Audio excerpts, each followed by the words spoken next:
Well, hey guys, like I said earlier, my name is Erica, in case you didn't catch it, and I am just so excited you are here tonight.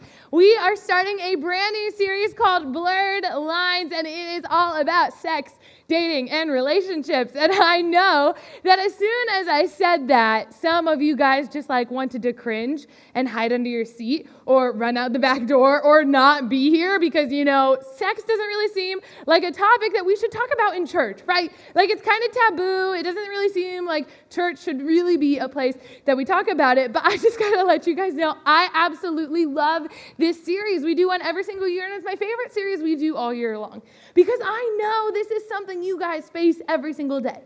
You face sexual things all day long, people telling you what your sexuality should be, what you should do with your bodies, all sorts of stuff. You have all these different voices telling you all of these different things, and you have a ton of questions about this topic, but so often you are so scared to voice them because it can be awkward or weird or confusing, and I just want to let you know, A, that's okay. But B, we wanted to give you guys a place where you could ask some of those questions. So on your way in tonight with your program, you got a card that says Blurred Lines on the front, and it just has a bunch of lines on the back that is blank. And that is a place for you to write down any and every question you might have about sex, dating, or relationships. No question is off limits at all. You can ask absolutely any question that you want. It's 100% completely anonymous, so don't put your name on it. Don't show someone else what you wrote or anything like that. Just keep it really anonymous, really secret. We just want you guys to have a safe, confidential place where you can ask some of these questions. And you'll have an opportunity to ask questions about this topic every single week throughout this series. And then on the very last week, me and my fiance Trent, we are actually going to answer the very questions that you wrote. So we are going to do a Q&A coming up in just a few weeks at our life group. But the other reason that I really love this series is because, like I mentioned, there are so many misconceptions out there about sex and dating and relationships and your bodies and sexuality, and everyone's telling you what you should do with all of it, and it gets really confusing, and you start to get really confused about who and what you should listen to. For example, when I was a kid, gosh, this is so embarrassing. When I was a kid, I thought you got pregnant by eating watermelon seeds. I know, you guys can laugh at me. I was a little kid, okay? I was 6, okay? I'm not even joking. I thought you could get pregnant by eating watermelon seeds, and it's all because an older kid played a cruel joke on me, okay? He did. So I am the youngest of my entire family, and all growing up, my parents, we loved to go camping, and there was a whole group of friends that my parents would go camping with. And how many of you know that if your parents are friends with someone, you pretty much have to be friends with their kids, right? If your parents have friends, you have to be friends with their kids. Even if you don't like them, you're just forced to hang out. It just is what it is. Well, that was our situation. And so we'd go camping with this huge group of people all the time. There'd always be this massive group of kids running around. And at one night at dinner, since I'm the youngest, one of them decided to play a really cruel joke on me, and we were eating watermelon, and I wasn't paying much attention to the seeds because I was just eating watermelon normal. No one ever really told me, don't eat the seeds. And so I had ate a few seeds, and my sister's friend saw me do this, and he's like, Erica, don't eat the seeds! Super, super dramatic. And I was like, why? And he's like, because that's how you get pregnant. And my sister and her friends were kind of giggling about this, and I was super mad about it after the fact, but they were kind of laughing about it, and I was like, no, really? You can't actually get pregnant from eating watermelon seeds, can you? And they were like, yeah. And I was like, I ate 3 watermelon seeds. Does that mean I'm going to have 3 babies? And they were like, yeah. And Jamie, my sister, was like, you better not tell mom and dad. They're going to be so mad at you. And so I spent the next 2 full days being terrified because I thought I was going to have 3 babies because I ate 3 watermelon seeds. No joke. Eventually, I just felt so guilty and so awful about it, and I was so afraid that I went up to my mom bawling. And I was like, Mom, I'm so sorry. I'm going to have babies because I ate watermelon seeds. And she's like, Erica, what? That's not how that works. And that's when I learned you don't get pregnant by eating watermelon seeds. And I'm sure that you guys have believed some misconceptions about sex before in your life. Maybe you thought people got pregnant by eating watermelon seeds like I did. Maybe you thought babies came from stork birds that just came and dropped them on your parents' front door. I don't know. Those are kind of silly examples. But to be a little bit more serious, maybe some of you have thought that sex isn't really that big of a deal. Or maybe you've thought that you have to do sexual things with someone in order to show them how much you care or how much you love them. Or others of you, you might have thought that your identity, who you are, your worth comes from your sexuality or the sexual things that you do. See, there are a lot of different people that believe a lot of different things about sex and sexual things, and so often the church gets such a bad rep for it. Like, so often, people are like, oh, great, the pastor's talking about sex today. The speaker is going to tell us that we just shouldn't have sex and we should stay away from it and that God hates sex and, blah, blah, blah, all this stuff. And, church gets a bad rep for thinking that sex and sexual things are really, really bad. But I've just got to tell you, that's not true. So, I am so sorry if that's what you've come and been believing tonight because you've been told that by someone else before. I'm so sorry if that's a misconception you have been taught. But B, I just got to tell you, that's just straight up not true. See, God doesn't actually hate sex. Sex is a gift from God. If you're taking notes, you can go ahead and write this down. Sex is actually a gift from God. And I know that just shattered some of your brains because no one's ever told you that sex is not a bad thing before. Sex is a gift from God. And all throughout the Bible, it talks a ton about sex. It actually really mentions this topic very frequently, and it doesn't just say, don't have sex. God actually encourages it in a couple places within the right context. See, in the very first book of the Bible, in Genesis, it tells the story of how God created the earth and created humans and everything in it. And it actually even mentions sex. Check out what it says. It says, so God created human beings in his own image. In the image of God, he created them, male and female, he created them. Then God blessed them and said, be fruitful and multiply, fill the earth and govern it, reign over the fish in the sea, the birds in the sky, and all the animals that scurry along the ground. And let me just be really clear. When God said, be fruitful and multiply, he was not talking about eating watermelon seeds. He was quite literally right there telling them to have sex. And I know this is making some of you squirm in your seats a little bit, but I really need you to catch this because I don't want you to walk away tonight feeling shameful because you have sexual desires. It's not what I want you to walk away feeling. So God actually did encourage people to have sex in the right context, but I need you to understand that sexual things are not always a good thing. If you're taking notes, you can go ahead and write that down as well. Sexual things are not always a good thing. And before you start rolling your eyes and go, okay, great, this is the moment where she tells us all that we're really bad people and we just shouldn't have sex and blah, blah, blah, all this stuff, just chill out for a second. It's not exactly what I'm going to do. You guys already know that this is true. You do. You already know that sexual things are not always a good thing. Sexual things are not a good thing when there's flirting that goes on and it breaks up a marriage. When there's an affair that happens and because of it, a home is ripped apart. That's a moment when sexual things are not a good thing. Sexual things are not good when they're forced upon someone else. Sexual things are not good when they become an addiction. And you guys, I know I just got really heavy really fast with that, but I did it on purpose because I need you to understand the severity of what I'm saying here, that sexual things are not always good. They were created to be good. God made them to be good, but he created them to be good in a certain context. He made them to be a gift for us, but he made that gift to be used in a certain place at a certain time. And when we take it out of that context, it's actually when it turns bad. It's when those sexual things that we want to do turn bad. God wanted this to be a gift for us, and it's supposed to be a good thing, but he created it to be within a certain context. See, when we take it out of context, that's when we mess up God's plan. And when we take anything that God created out of the context he created it for, that's actually when we mess up his really beautiful, perfect, and loving design. See, God loves us so much that he just wants us to have the best life possible. He does, truly. He does. God does not want your life to be miserable. He loves you. He doesn't say it's going to be easy, but he doesn't want you to have this awful life that's full of shame and regret and hurt and pain. No, God created you to be in a loving relationship with him, and as a result, he gives us some parameters to stay in, but what we tend to do is we tend to come in with our mistakes, and we choose something that is less than God's best. If God's best is up over here, we tend to choose something that's less than God's best, or take what he created and move it out of the context he created it for, and we choose something that's less than, and when we do that, that's called sin. Because it takes something God created to be good and makes it suddenly not good because we're not using it for what he created it for. And this is the exact same thing that can happen with sexual things in our life. See, Clyde, sexual sin is never good. It just never is.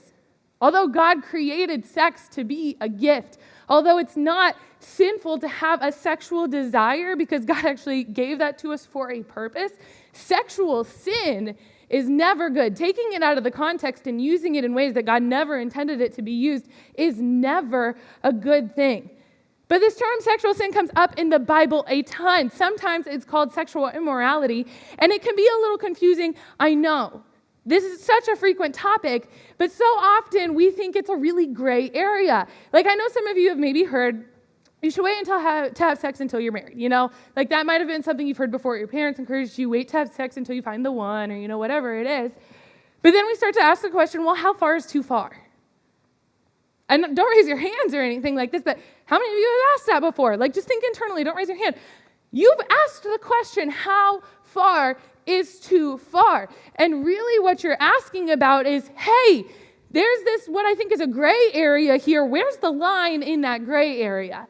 Like what's okay to do and what's not okay to do? Is it okay if I tiptoe into this area, but I don't fully cross the line? Is it okay if I walk right up to the line, but I don't, just blow past it? How far is too far? And really what you're asking when you're saying that, that's what you're asking. You want that gray area defined.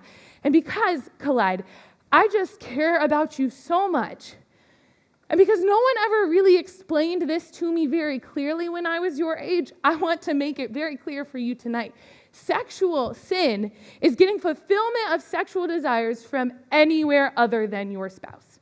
If you're taking notes, go ahead and write this down.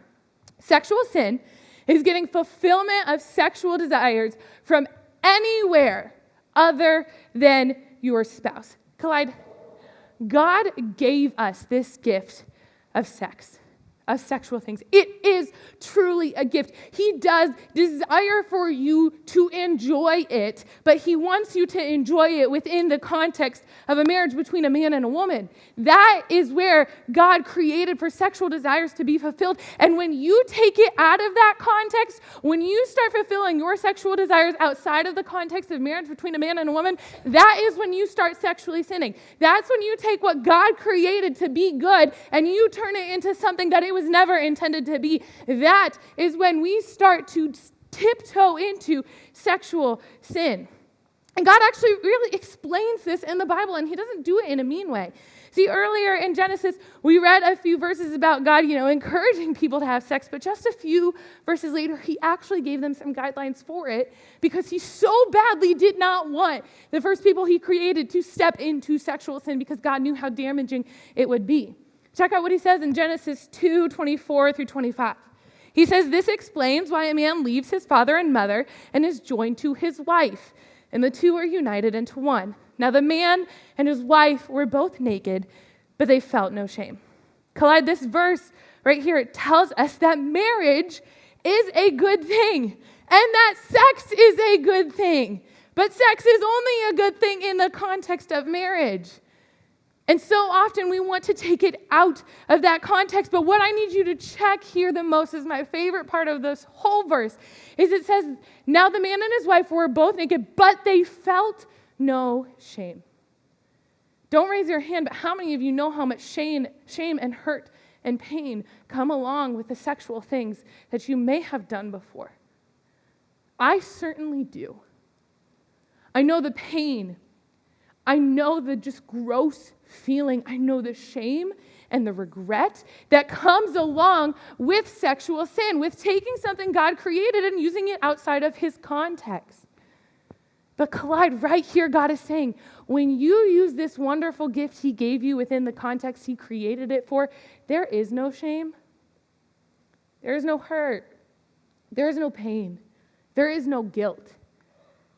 Because it's not sin within that context. In the context of marriage, it is not sin. I'm creating a real clear line for you here, Collide. Sexual sin is getting fulfillment of your sexual desires from anywhere other than marriage.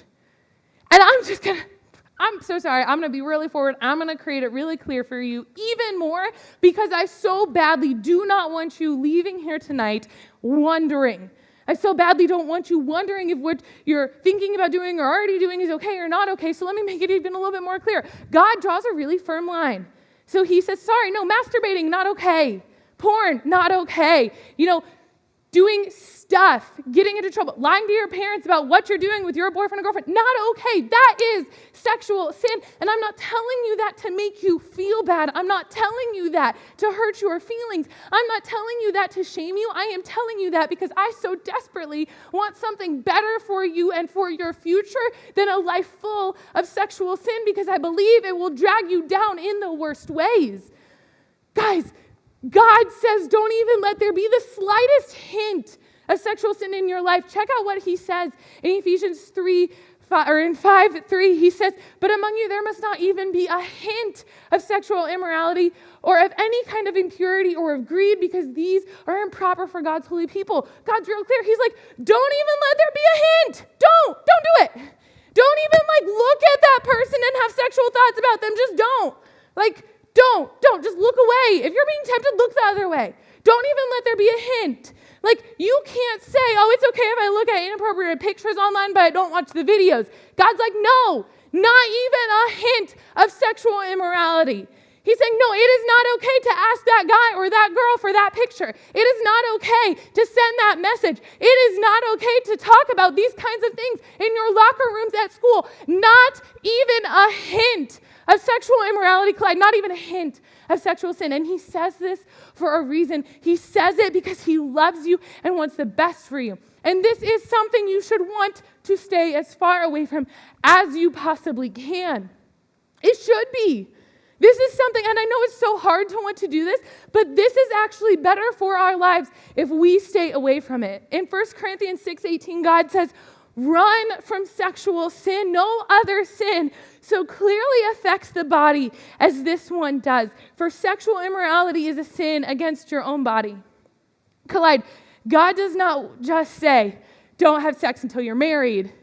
He doesn't just say, try your best to not watch porn. Or he doesn't just say, maybe try not to cross over that line with your boyfriend or girlfriend, but it's fine if you do it every once in a while. He says, run. He says, stinking run. If you even see it in that direction, you take off sprinting in the opposite one. Run from sexual sin. No other sin so clearly affects you the way this one does. God is so serious about this, Collide, and he's so serious on purpose. But I know so many of you are asking the question, why?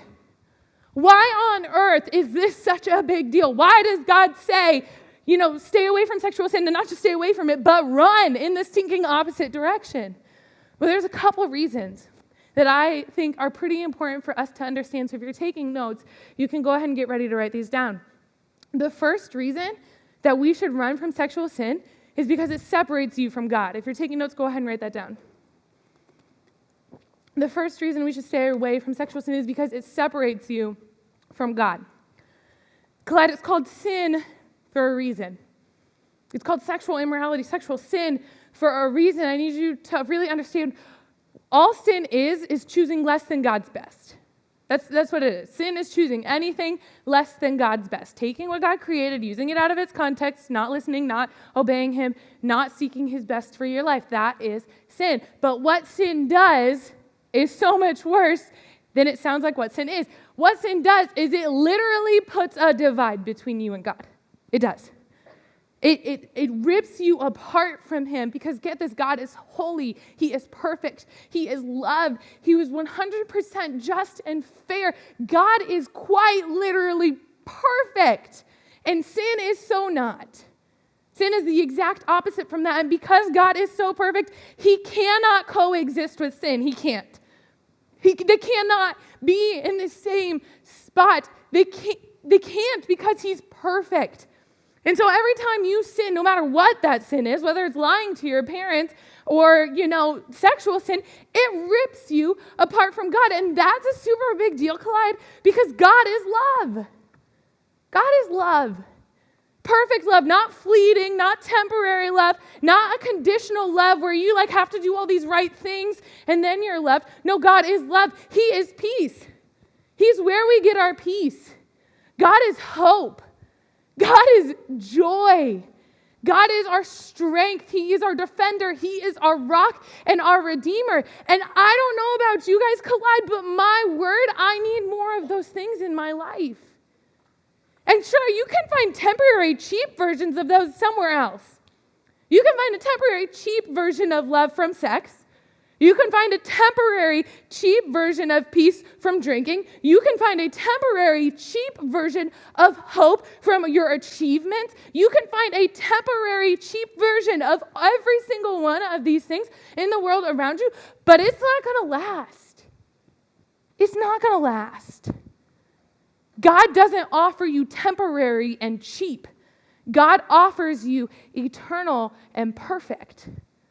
Quite literally, God's love, the gifts that he offers you aren't things that just go away. He offers you joy in the middle of your toughest moments in life, in the middle of your sorrow. He offers you peace when your life is just falling apart around you and you have no idea what to do with it. He offers you hope when you feel like you are surrounded by darkness and you can't see any light at the end of the tunnel. He offers you strength when you are weak and you just don't feel like you can get back up. And those things don't go away with God.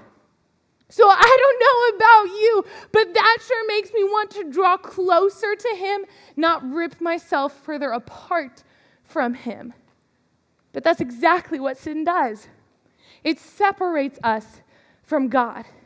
But that's not the only reason. It's the most important one, but it's not the only one. The second reason that we should run from sexual sin is because it hurts.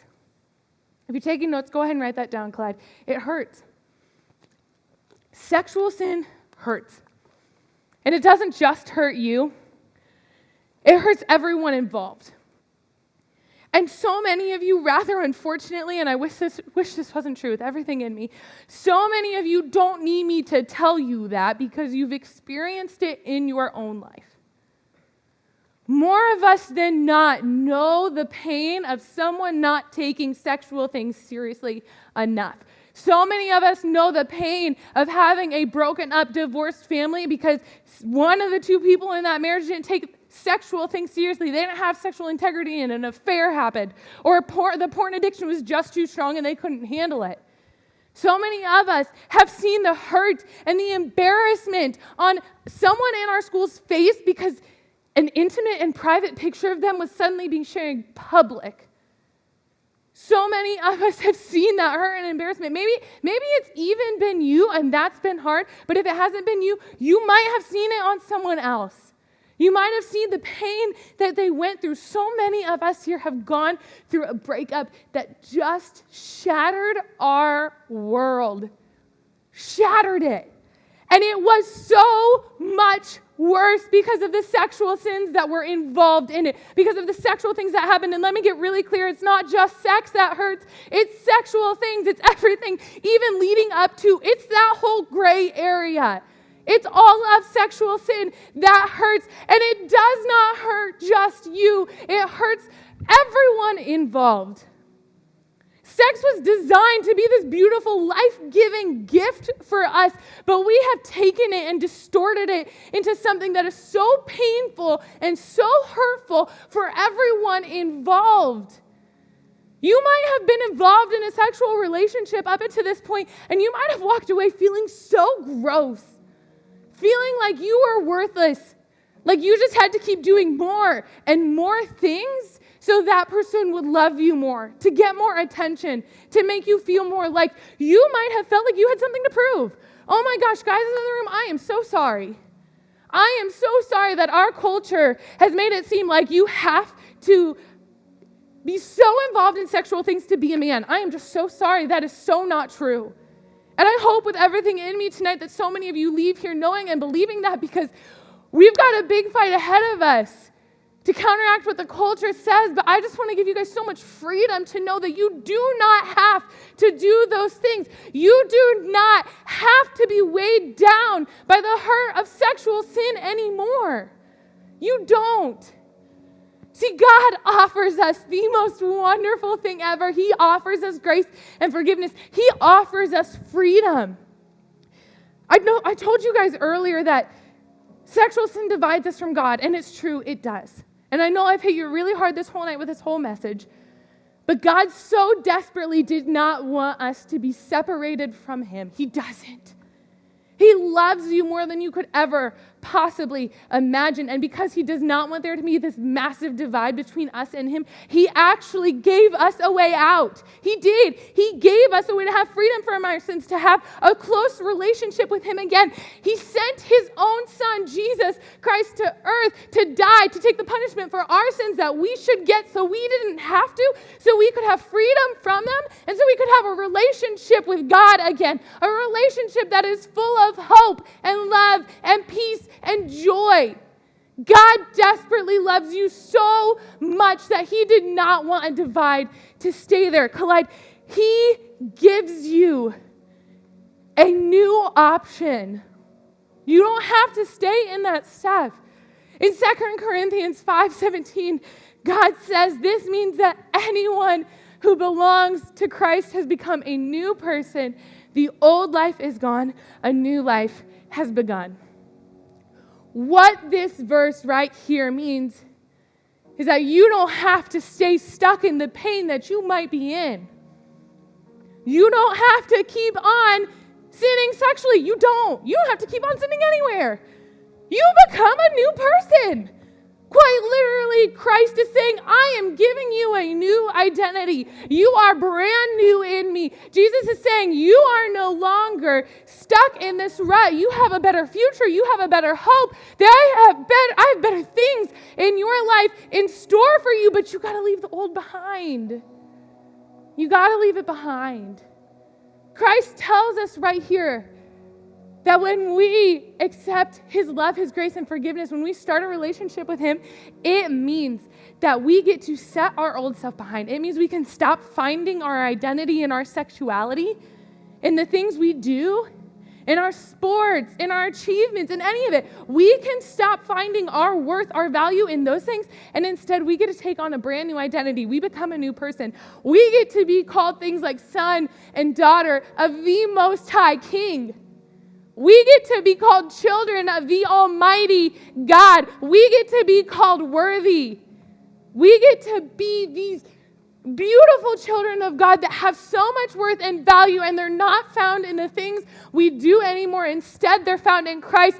But Collide, get this, you've got to set the old stuff behind you. You've got to.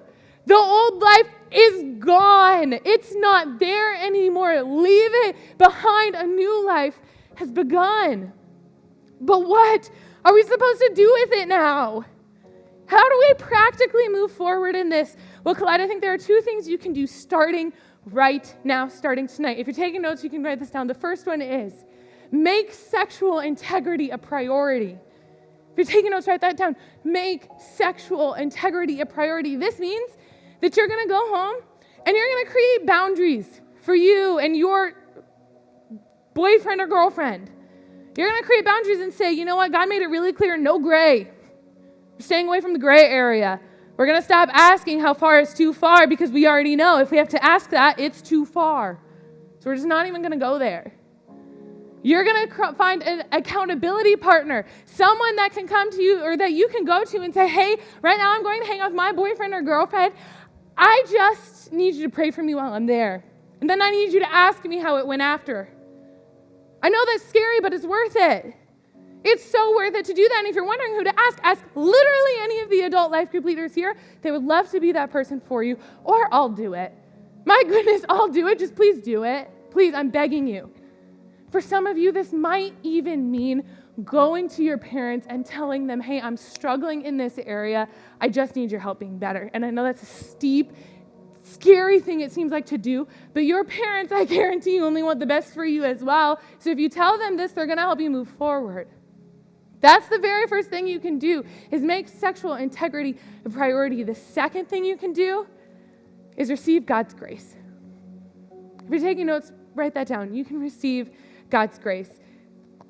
And Collide, there are so many of you here who would say already that you have a relationship with Jesus and that you love him and you're trying your best to follow him, and I am so thankful for that. But for those of you who are in that boat, my guess is that you have not given him this area of your life. That this has been a very difficult area to hand over, and you might not have gone to him and asked forgiveness for the sexual sins that you have committed or the sexual sins that you're afraid you're going to commit in the future. And so my encouragement for you tonight is just tell him. Go to him and say, Lord, I am so sorry I did this. It was wrong. I want to move forward in the future. He's not going to be like, sorry, it stinks to be you. Too bad you can't move now. Like, no, he loves you and he wants you to have a better future. So he's going to say, okay, let me help you move forward. But for others of you here tonight, you might not have ever taken that step before. This might be the very first time you've heard that a relationship with Christ is possible, that grace is possible. And so if that's you, I just want to invite you to step into that relationship if you're ready. So with everyone's heads down, eyes closed, I just want to invite you to say the simple prayer in your head with me. Say, God, I know I've sinned and I've messed up, but I don't want to be that person anymore. God, I want a better future.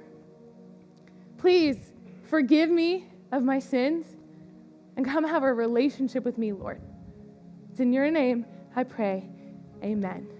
You guys can go ahead and stand and sing.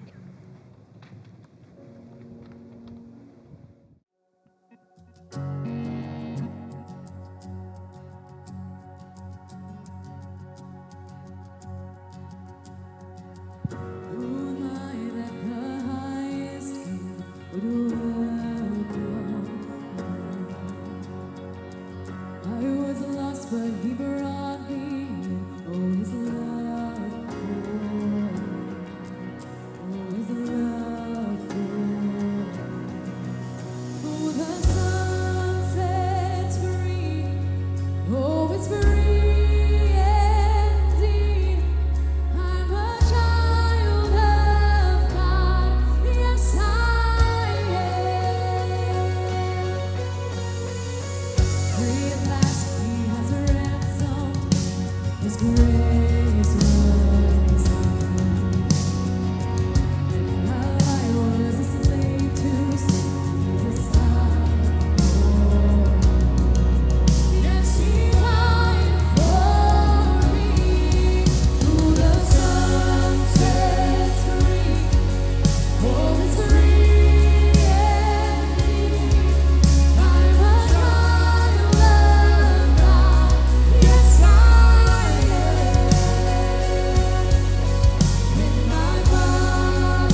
Praise the Lord.